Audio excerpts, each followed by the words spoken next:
A vida dun grupo de amigos era completamente normal, ata que un día foron reclutados por un home misterioso para cruzar un campo de minas.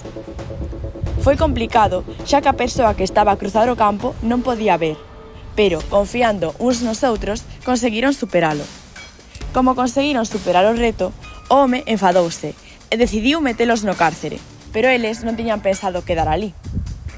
Escapar non foi doado, pero coordinándose e colaborando, lograron facelo. Ao saír do cárcere, tiveron que pasar por un túnel secreto, pero non podían tocar as paredes. Así que tiveron que buscar a forma de, axudándose entre eles, atravesalo.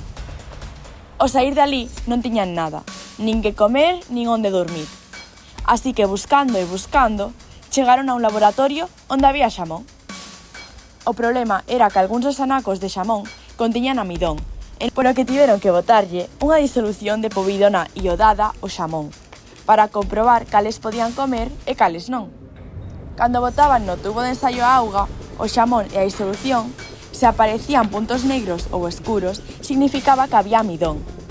Pero ás veces non eran capaces de observalo a simple vista, polo que tiñan que utilizar unha lupa. Despois de comer, entrou unha profesora no laboratorio.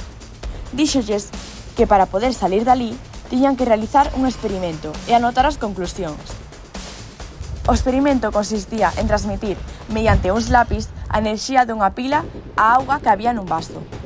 Primeiro realizáronos só con auga, pero despois utilizaron a substancia A e posteriormente a substancia B.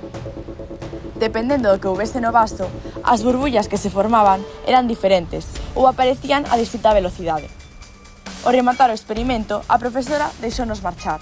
Por fin libres, ian camiñando polo parque, pero volvéronos a atrapar. Esta vez tiñan que identificar diferentes especies de árbores, pero debían ter moito cuidado e fixarse no que había ao seu redor, xa que podían estar agochados buscándoos. Atoparon todas as árbores e decidieron ir a outro lugar para descansar, pero volveron a toparlos e leváronos a un edificio misterioso onde se celebraban pelexas ilegais de robots.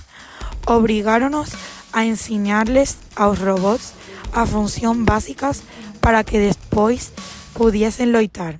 Resultou que todas as persoas que viran durante ese día formaban parte daquela sociedade e querían que os robots dominasen o mundo.